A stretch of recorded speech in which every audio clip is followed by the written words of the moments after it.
Welcome back to the deep dive. Today we're focusing on just one source, but it's a crucial one. Chapter 41 from Lilley's Pharmacology, all about antiemetic and anti-nausea drugs. Our mission really is to get a solid, quick understanding of how these drugs work, the main types, and maybe most importantly, some serious safety considerations when treating nausea and vomiting or emesis. These are incredibly unpleasant for patients, so knowing how to manage them is key. Absolutely. And just to make sure we're all on the same page, let's define a few things right off the bat. Nausea, that's the feeling, right? The unpleasant sensation. And emesis, or vomiting, is the actual physical act of expulsion. Cut it. Antiemetic drugs are what we use to, well, prevent or relieve those symptoms. And the control centers for this are in the brain, the Chemoreceptor Trigger Zone, or CTZ, and the vomiting center, the VC. Okay, the CTZ and the VC. So these drugs are essentially targeting those brain centers to stop the signals. Pretty much. The vomiting center, the VC, is kind of the command post. It gets signals from the CTZ, which is like a sensor for troublesome chemicals or drugs in the blood. Makes sense. But the VC also gets input from other places, too. Think about the labyrinth that's crucial for motion sickness. Then there's the GI tract itself, sending signals if it's irritated. And even the higher brain centers, the cerebral cortex, can trigger it through things like fear, pain, or, even just bad smells. Wow. Okay, so signals are coming from all over motion, toxins, gut irritation, even our thoughts. How do drugs manage to target such different triggers? Is there a common link? There is, yeah.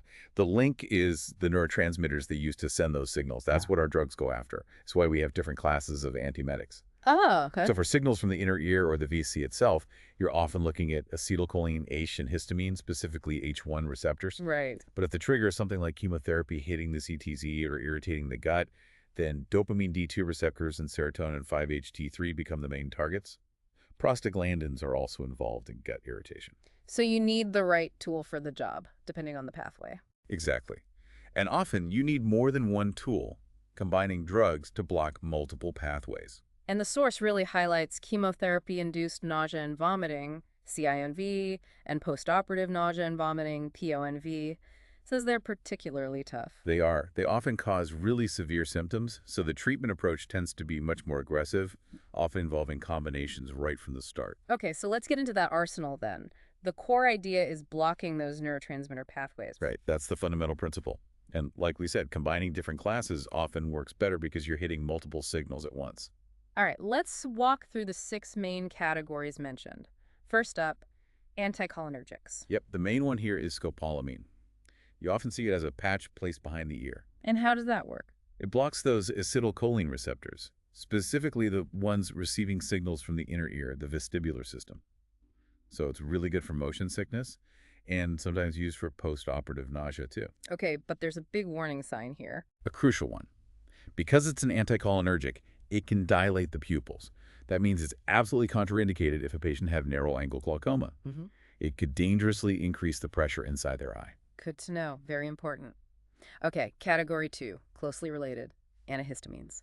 Right. Drugs like diamine hydronate, maybe promethazine, they block H1 histamine receptors. But interestingly, many of them also have significant anticholinergic effects. Ah, so they kind of do double duty. In a way, yeah. That anticholinergic action helps reduce secretions and spasms, which is useful, again, especially for motion sickness. Okay, now category 3, antidopaminergics. Here we see drugs like prochlorperazine, and again, promethazine pops up. Their main job is blocking dopamine D2 receptors, primarily in the CTZ.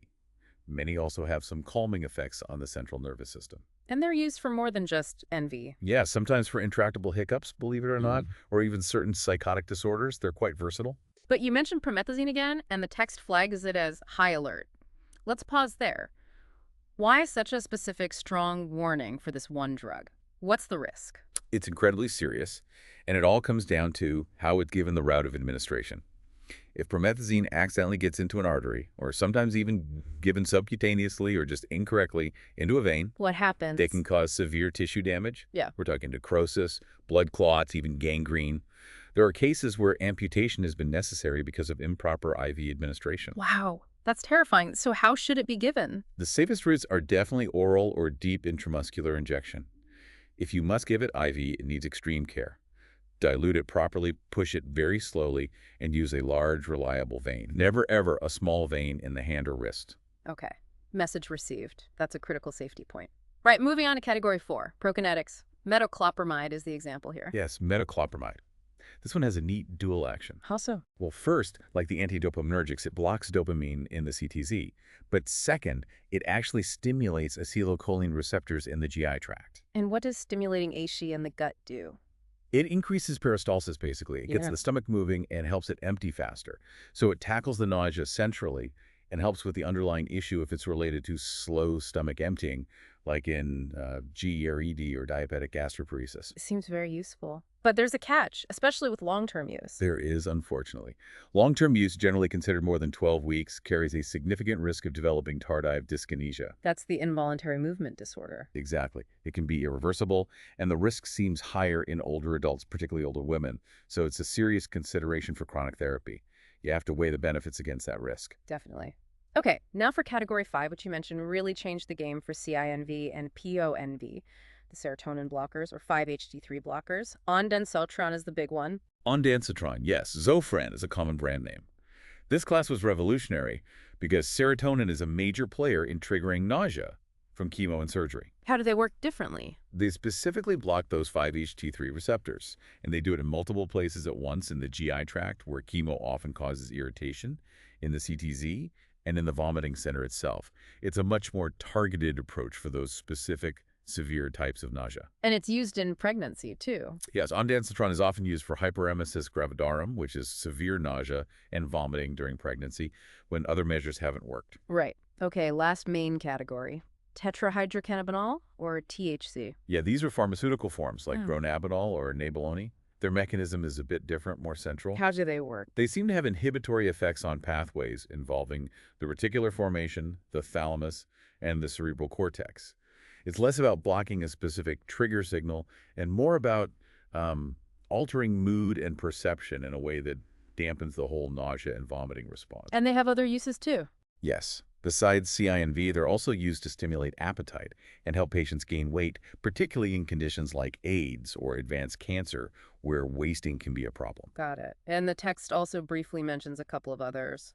A prepitant. Right, a prepitant. It's a neurokinin-1 receptor antagonist. It's not usually used alone, but added on to other drugs like ondansetron and maybe a steroid like dexamethasone, especially for chemo regimens that are known to be highly likely to cause vomiting. It boosts their effect. And one specifically for pregnancy? Yes, the combination product. Doxylene succinate, which is an antihistamine, and pyridoxine hydrochloride, which is vitamin B6, marketed specifically for nausea and vomiting in pregnancy. Okay, that covers the arsenal. Now let's talk broader clinical issues. Adverse effects seem pretty common across the board. They are, largely because many of these drugs aren't perfectly selective. They hit their target receptor, but might also affect similar receptors elsewhere. The most common side effect you'll see, especially with the older antihistamines, Antidopaminergics, and Anticholinergics, is CNS depression. Meaning drowsiness? Drowsiness? Yeah. Lethargy, dizziness, maybe some confusion. And this leads to a major interaction risk, additive CNS depression. If a patient takes these antiemetics along with alcohol, opioids, benzodiazepines, or other sedating drugs, the effect can be dangerously amplified. That's a critical counseling point. What about other interactions? Well, anticholinergics combined with other drugs that have anticholinergic properties like some antihistamines or antidepressants can lead to additive drying effects, dry mouth, urinary retention, constipation. And a prepitant has some specific interactions. It can affect warfarin levels, so you need to monitor INR closely, and it might make oral contraceptives less effective. And going back to that crucial administration safety point, it wasn't just promethazine, right? There was another drug mentioned with similar risks. Hydroxyzine? Yeah. Yes. Another antihistamine sometimes used for nausea. The warning is just as stark. Never give it IV, intraarterially, or subcutaneously due to the high risk of severe tissue damage. Oral or IM only. The right route mantra is absolutely vital for both promethazine and hydroxyzine. Okay. So putting this all together for nursing practice, the goal is obviously to stop the nausea and vomiting, but also to manage the consequences, right? Like dehydration. Exactly. Preventing or minimizing fluid and electrolyte imbalances and nutritional problems is paramount. So baseline assessment is key. What are you looking for? You need a really good handle on their hydration status. Check their intake and output. Look at skin turgor, mucous membranes. Capillary refill time should be quick, less than 5 seconds, ideally. And baseline labs are essential Electrolytes, hemoglobin, hematocrit give you a picture of their fluid volume and electrolyte balance. And specific checks depending on the drug. Definitely. If you're giving an anticholinergic or antihistamine, you must check for a history of glaucoma. If it's an antidopaminergic or metoclopramide, you need to be vigilant for any abnormal movements, those extrapyramidal symptoms, or EPS, especially if it's longer-term use. And what about non-prescription things? The text mentions ginger. All right, zingiber, people often use it for nausea. It's generally considered safe, but it might have some mild antiplatelet effects. So, theoretically, there could be an increased risk of bleeding if someone's taking it along with anticoagulants like warfarin. It's important to ask about all supplements. Good point. Okay, so assessment is done. What about implementation? How do we actually use these drugs effectively? The single most important strategy is prevention. These drugs work much better if you give them before the nausea starts, rather than trying to chase it once it's established. So timing is everything, especially with chemo. Absolutely. For CINV, you're typically giving the antiemetic, like ondansetron, about 30 to 60 minutes before the chemotherapy infusion starts. For ondansetron specifically, the guideline is often 30 minutes prior. And what if nausea breaks through anyway? Do you switch drugs? Not usually, no. If nausea persists or breaks through the prophylactic dose, the approach is typically to add another drug from a different class, hitting a different pathway. You maintain the scheduled doses and use the second drug for breakthrough or add it to the regular schedule. It's about multimodal therapy. Makes sense. And non-drug approaches? Oh, definitely important too. Simple things like avoiding spicy, fatty, or strong-smelling foods, eating small, frequent, bland meals, maybe not drinking fluids with meals, but rather between them, and trying not to lie down flat right after eating can all help. And patient teaching, what are the key warnings? The big ones are drowsiness and potential hypotension, especially orthostatic hypotension, where they feel dizzy standing up. So warn them about driving or operating machinery, and reinforce strongly avoiding alcohol or other CNS depressants while taking these meds. Right, then evaluation is checking if it worked. Pretty much. Are the nausea and vomiting reduced or gone? Are their fluid and electrolyte levels stable? And, just as importantly, are they experiencing any adverse effects? Watching for drowsiness, dizziness, those extrapyramidal symptoms if relevant. Okay, so what does this all mean?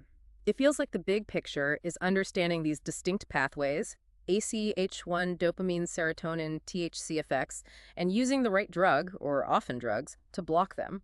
And timing, especially prophylactic timing, is crucial. Plus, that huge safety emphasis on administration route for certain drugs. You got it. And there's one more layer, especially with things like chemo, the psychological aspect. We talked about CNV, but there's also anticipatory nausea and vomiting. Where the patient feels sick just thinking about the treatment. Exactly. They start to associate the clinic, the smells, the whole experience with being sick from previous cycles. It's a learned response. This is actually why sometimes an anxiolytic like lorazepam is included in the antiemetic regimen. Not just for sedation. Not just for sedation, though that helps. It's also thought to help blunt the memory of the nausea and the anxiety associated with it, trying to prevent that anticipatory response from developing or getting worse. It's fascinating how intertwined the physical and psychological are here. That really is fascinating, treating the memory and expectation almost as much as the physical trigger. So thinking about that and the strategy of giving antiemetics before symptoms start, how does that proactive pharmacological approach potentially change a patient's whole experience, their psychological and physical relationship with something difficult like chemotherapy? What stands out to you? That gives us a lot to think about. That wraps up our deep dive into the world of antiemetics, all thanks to Chapter 41 of Lilley's. Thank you for providing the source material for this really important clinical discussion. We'll catch you on the next deep dive.